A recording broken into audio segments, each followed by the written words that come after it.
देखिए, मैं कोई बुकिश बात नहीं करूंगा। मैं ये नहीं कहूंगा कि साहब सुंदरता तो अंदरूनी होती है। एक जो आपकी आउटलुक होती है, आपका जो चेहरा होता है, वो भी जो है बहुत अट्रैक्ट करता है। खूबसूरती तो सभी को अच्छी लगती है। खूबसूरत महिला से हर आदमी अट्रैक्ट होता है, हम भी होते हैं। लेकिन इसके साथ मैं ये कहूंगा, वो जो है एक ऊपरी खूबसूरती है। और फिर कहूंगा कि अगर वो ऊपरी खूबसूरती है तो उसमें आपका कोई योगदान नहीं है, आपका कोई कंट्रीब्यूशन नहीं है।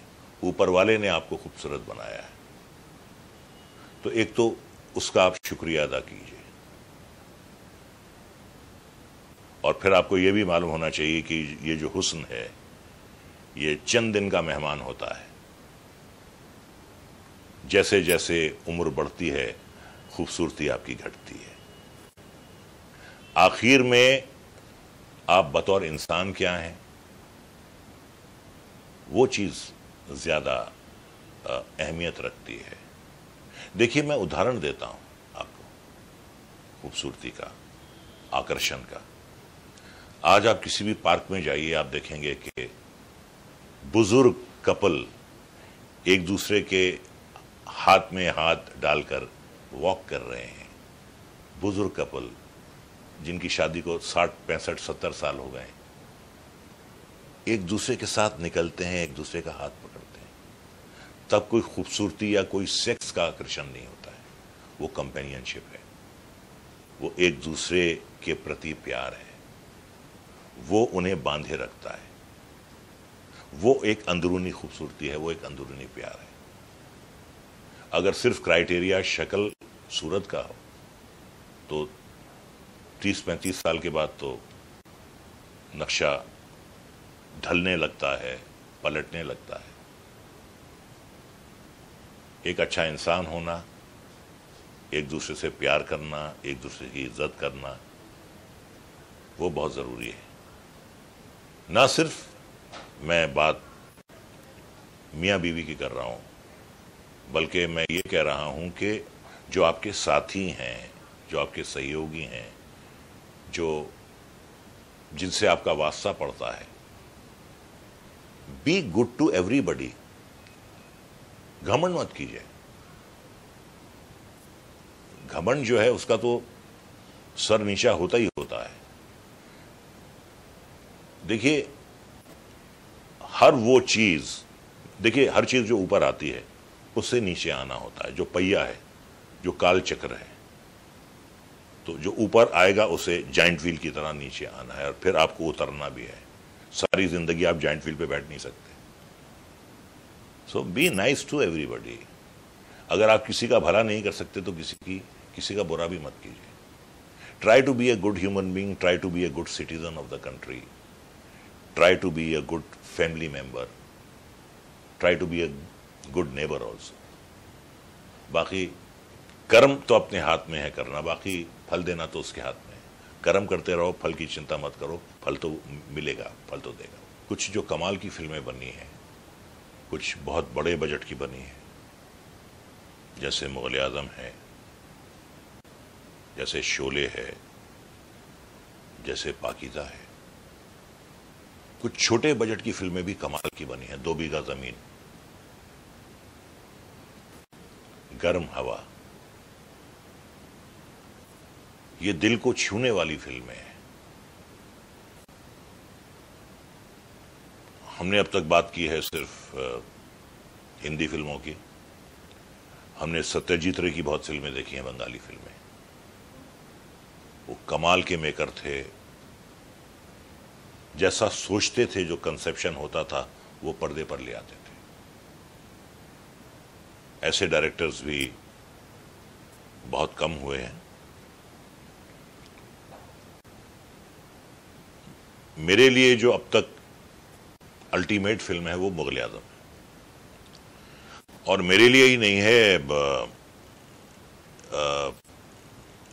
अभी एक सर्वे किया गया था, उसमें वो 100 साल की सबसे पॉपुलर बेहतरीन फिल्म करार दी गई है और सेकंड नंबर शोले का आया है।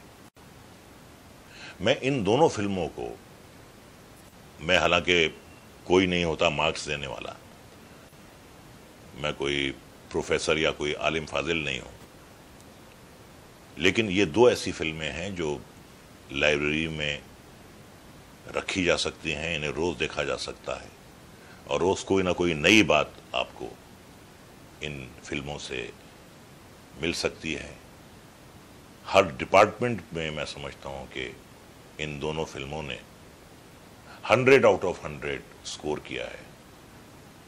वो स्टोरी हो, वो एग्जीक्यूशन हो, वो म्यूजिक हो, वो गाने हों, वो बैकग्राउंड म्यूजिक हो, हर तरीके से परफॉर्मेंसेस हों, तो ये दो फिल्में जो हैं मैं समझता हूं कि ये ऑल टाइम क्लासिक हैं। अगर मुझसे कहा जाए कि इन फिल्मों में से मैं कौन सा किरदार करना पसंद करता, तो मैं ये कहूंगा कि जो रोल संजीव कुमार ने किया है ठाकुर का, I would have love to do that role, क्योंकि मुझे ऐसे रोल मिलते नहीं। विलनिश रोल्स तो मैंने बहुत किए हैं। वो रोल अगर मुझे मिलता तो मुझे अपनी रेंज दिखाने का उसमें मौका मिलता। और जो गब्बर सिंह का रोल है उतना अच्छा मैं नहीं कर पाता जो अमजद भाई ने किया है, उतना अच्छा मैं नहीं कर पाता। बट उतना भी अच्छा मैं नहीं कर पाता जो ठाकुर बलदेव सिंह का रोल है। But I would have love to do Thakur Baldev Singh का रोल। और बात अगर मुगल आजम की है तो जो रोल अजीत साहब ने किया था दुर्जन सिंह का रोल, एक वफादार राजपूत दोस्त का, एक वफादार सिपाही का, so I would have love to do Durjan Singh role. एक छोटा सा डायलॉग है, पंच लाइन है। फिल्म थी हमसे ना टकराना, तो उसमें मैं एक वही जो मैंने 500 रोल किए हैं विलन के, तो धर्मेंद्र को मैंने बांधा हुआ है उसमें। और वही जो उनका फेवरेट डायलॉग है, कुत्ते तूने शेर को बांधा हुआ है, एक बार मेरे हाथ तो खोल दे। मैं कहता हूं धर्म सिंह, माना कि तुम शेर हो, मान लिया कि तुम शेर हो, लेकिन कभी कभी कुत्तों के भी दिन आते हैं। ये मुझे मेरी पंच लाइन बहुत अच्छी लगती है।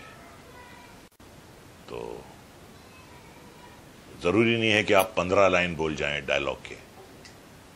वो होता है कि मौके पे चौका मार दो। कई बार एक लाइन जो होती है वो बहुत असरदार होती है। और एक शॉट है मेरा प्रेम रोग में जो मुझे बहुत अच्छा लगता है, लेकिन उसमें कोई डायलॉग नहीं है। वो मैं आता हूं और नंदा जी को आके नमस्ते करता हूं और पीछे पद्मनी खड़ी हुई है, उनकी बेटी, और मैं एंटिसिपेट करता हूं कि मुझे नमस्ते का जवाब देंगी, लेकिन वो देती नहीं है। और क्योंकि मैं पद्मनी का बलात्कार कर चुका हूं, तो मुझे ऐसा लगता है कि पद्मनी ने इन्हें बता दिया होगा, इसलिए ये मेरी बात का जवाब नहीं दे रही है। तो किस तरीके से वो आके नमस्ते करता है और एक्सपेक्ट करता है कि वो नमस्ते का जवाब देंगी, और जब नमस्ते का जवाब नहीं मिलता तो उसकी जो मुस्कुराहट है वो गायब हो जाती है और एक लुक पद्मनी को देता है कि अच्छा तूने बता दिया, and then he walks out. कोई डायलॉग नहीं है इसमें। तो ये एक बहुत ही यादगार शॉट है जो मेरा शॉट अच्छा लगा। हमारे मुल्क की आबादी 125 करोड़ की है, और अगर मैं आपसे ये पूछूं कि आप 125 वेल स्टैब्लिश्ड एक्टर्स का नाम बताएं तो बड़ी मेहनत लगेगी। 125 नाम ढूंढने में, आउट ऑफ 125 करोड़। तो जो एक्टर है वो 1 करोड़ में एक होता है, और कई बार 1 करोड़ में एक भी नहीं होता है। महत्वाकांक्षा, एम्बिशन होना अलग बात है, और योग्यता, लियाकत, टैलेंट, ये अलग बात है। अगर आपकी महत्वाकांक्षा ये है और टैलेंट ये है तो कहीं ना कहीं मुलाकात हो सकती है, लेकिन आपकी एम्बिशन ये है और टैलेंट ये है तो कहां मुलाकात होगी? It is very easy to say, अरे ये तो मैं आराम से कर लेता हूं, ये मैं बहुत, अरे फाइट तो मैं तो रोज कॉलेज में करता था, अरे डांस के तो मैंने कई कप जीते हैं। कहां जीते हैं? अपने स्कूल में, अपने कॉलेज में, अपने शहर में। लेकिन तुम्हारा स्कूल, तुम्हारा कॉलेज जो है वो पूरा मुल्क नहीं है। अलग अलग क्लब्स होते हैं। आप गली में क्रिकेट खेलते हैं, आप कॉलेज से खेलते हैं, आप स्कूल से खेलते हैं, इंटर स्कूल से खेलते हैं, इंटर कॉलेज से खेलते हैं, इंटर यूनिवर्सिटी से खेलते हैं, स्टेट से खेलते हैं, जोनल खेलते हैं, दुलीप ट्रॉफी खेलते हैं, रणजी ट्रॉफी खेलते हैं। और जब आप वहां स्कोर करते हैं तब फर्स्ट 16 में आपका नाम आता है, और वहां अगर आपको मौका मिलता है तो वहां आपको स्कोर करना है। तो ये डांस तो बहुत आसान है, ये फाइट तो बहुत आसान है, डायलॉग बोलना तो बहुत आसान है। ये वही बात है कि साहब आप बैठे हुए पे छक्का मार, छक्का कैसे मार भाई? गेंद आ रही है 99 किलोमीटर की स्पीड से, जो वहां है उससे मालूम है खेलना कितना मुश्किल होता है। वहां से कमेंट करना बहुत आसान है, अरे हम भी खेल सकते हैं, चौका क्यों नहीं मारा, छक्का क्यों नहीं मारा, ये कहना बड़ा आसान है। वहां जब आप खड़े रहोगे तो आपको पता चलेगा, बुरहानपुर में या सहारनपुर में या बुलंदशहर में, अरे क्या है, हम भी कर सकते हैं।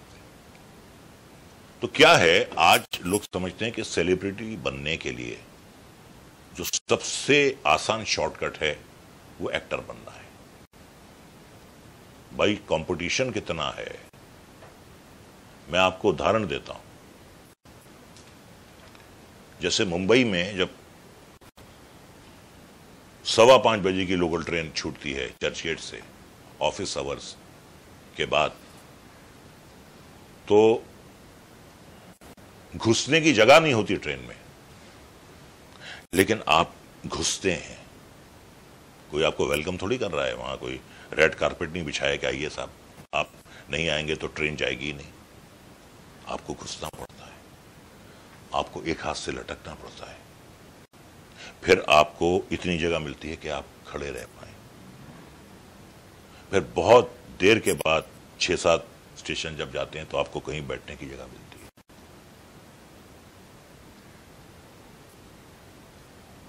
यही हाल हमारी फिल्म इंडस्ट्री का है। कोई जगह नहीं है किसी के लिए, जगह बनानी पड़ती है, लड़ना पड़ता है, अपने आप से लड़ना पड़ता है।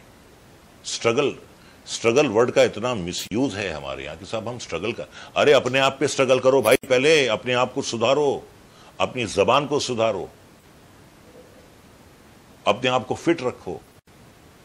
जरा को जरा बोल रहे हैं, जलील को जलील बोल रहे हैं, मजा को मजा बोल रहे हैं, हकीकत को हकीकत बोल रहे हैं, जंजीर को जंजीर बोल रहे हैं।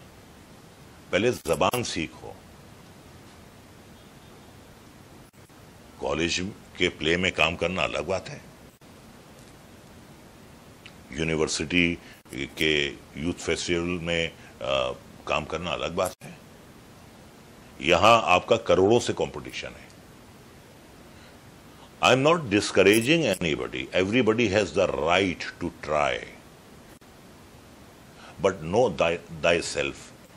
खुद अपना सेल्फ असेसमेंट सही करो कि तुम किस काबिल हो। Do you have the talent? Do you really have the talent? Do you have the money? Do you have the resources to survive in this city? Do you have the stamina to take the blows and still, to be on your feet? इतना आसान नहीं है, दूर से बहुत आसान लगता है कि तेरी शक्ल तो अमिताभ से मिलती है, तू तो अक्षय कुमार की तरह कॉलेज में लड़ता है और तू तो माधुरी दीक्षित की तरह डांस करता है। यहाँ डांस में आपको खुला नहीं छोड़ जाता है, बीट होती है, उस पर आपको करना पड़ता है। डांस डायरेक्टर आपको 8 बीट देता है कि 8 बीट में आपको यह करना है। डायरेक्टर आपको काबू में रखता है कि आपको इतना ही काम करना है। तो ये बहुत सी बातें हैं। दूसरी तरफ मैं ये कहता हूं कि अगर जेन्युइनली आप में टैलेंट है, आपका अगर आप अपने बारे में सेल्फ असेसमेंट सही है, तो go and try, but try for 5 years, 5 साल कोशिश कीजिए। अगर आप 25 साल के हैं तो 30 साल तक कोशिश कीजिए। 30 साल के बाद ये नहीं है कि अगर आपका यहां पे कुछ हो नहीं पाया, दूसरा काम कीजिए, डू समथिंग एल्स।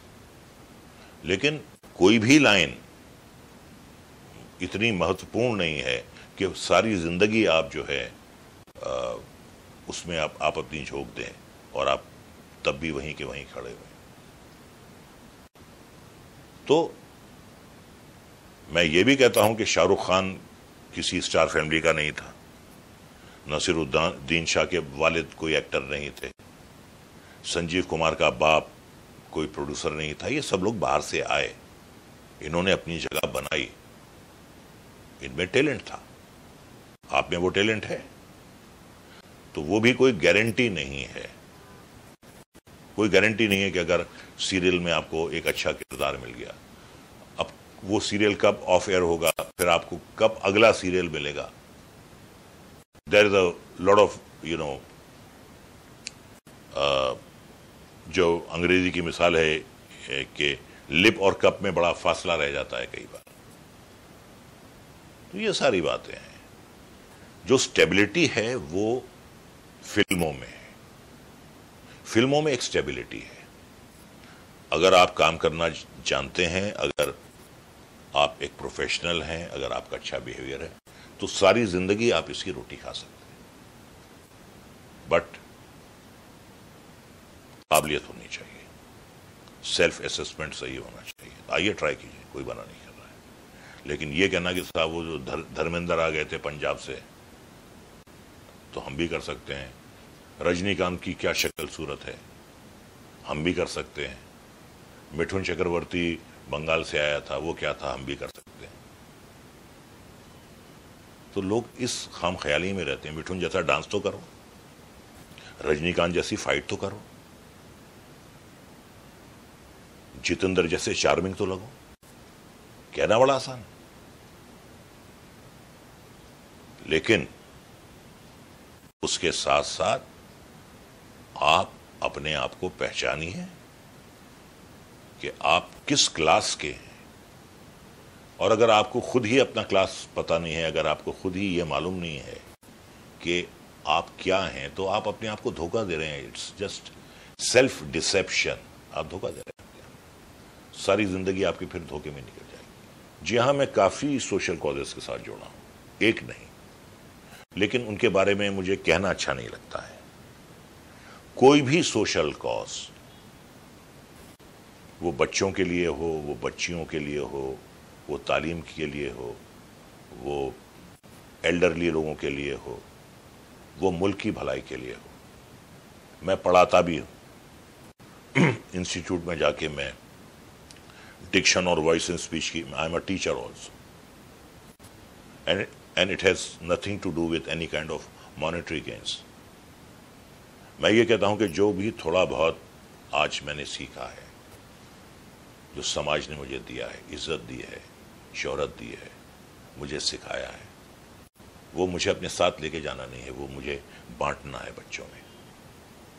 अगर मेरी जात से, अगर मेरी प्रेजेंस से, अगर मेरा थोड़ा करने से समाज में कहीं कोई भलाई होती है, मेरे आने से, मेरे कुछ करने से, I am all for that, any day, any time, for any social cause, I'm always available. 13 दिसंबर एक डॉक्यूमेंट्री बनाई थी एक टीवी चैनल ने, and they wanted my voice over. मैंने कहा ठीक है, बिल्कुल, ये एक नेशनल कॉज है। तो मैंने कमेंट्री रिकॉर्ड की उसकी। तो सुबह 10 बजे गया, काफी उसमें बोलना था मुझे। एक घंटे की वो डॉक्यूमेंट्री थी, तो पूरा मेरा वॉइस ओवर था उसमें। तो शाम के 5 बजे तक वो मैं रिकॉर्ड करता रहा। तो शाम को जब मेरा काम खत्म हुआ और प्रोडक्शन वाले ने कहा कि मैं चेक पे क्या लिख दूं, आपके बताइए कितने पैसे लिख दूं। मैंने कहा देखिए, जिन बहादुर जवानों ने पार्लियामेंट की सुरक्षा के लिए, देश की सुरक्षा के लिए अपनी जानें गंवाई, अगर उनकी बहादुरी का वर्णन करने के लिए मैं पैसा लूं तो मुझ पे लानत है। आप गाली मत दीजिए मुझे। ये मेरी तरफ से एक छोटी सी तुच्छ सी भेंट है, मैं इसके पैसे नहीं लूंगा। मैं उनकी बहादुरी के किस्से सुनाने के लिए, जो आज इस दुनिया में नहीं है, मैं पैसा नहीं लूंगा। ये बात हो गई। उसके बाद जब मैं निकला तो मुझे कुछ कमजोरी सी महसूस हुई अंदर। मैंने सोचा कमजोरी क्यों हो रही है, नहीं होनी चाहिए, क्यों हो रही है, why am I feeling weak? And I was just trying to analyse क्यों हो रहा है ऐसा। ओ, मैंने कहा भाई आज मैंने खाना नहीं खाया दोपहर का। So I was so engrossed, I was so involve कि मुझे खाने का भी ख्याल नहीं आया। जब आप काम करते हैं तो अक्सर ऐसा होता है कि आपको पता है कि भाई खाने का टाइम हो गया है, चलो बाद में खाते हैं। उस दिन मुझे खाने का भी ख्याल नहीं आया। तो देखिए, मैं ये कहूंगा कि अगर लोगों को मेरी आवाज अच्छी लगती है तो ये ऊपर वाले की देन है, इसमें मेरा कोई योगदान नहीं है, या मुझे इसमें कोई घमंड या नाज या तकब्बुर करने की जरूरत नहीं। ये ऊपर वाले की देन है, मैं उसका शुक्रिया अदा करता हूं। और मैं ऑफर करता हूं आपके चैनल के जरिए कि कोई अच्छा कॉज हो, चैरिटेबल कॉज हो, सोशल कॉज हो, नेशनल कॉज हो, रजा मुराद की आवाज अगर उसके लिए चाहिए तो रजा मुराद हाजिर है आपके लिए। चरागों को आंखों में महफूज रखना, चरागों को आंखों में महफूज रखना, बड़ी दूर तक रात ही रात होगी। चरागों को आंखों में महफूज रखना, बड़ी दूर तक रात ही रात होगी। मुसाफिर हैं हम भी, मुसाफिर हो तुम भी, किसी मोड़ पर फिर मुलाकात हो।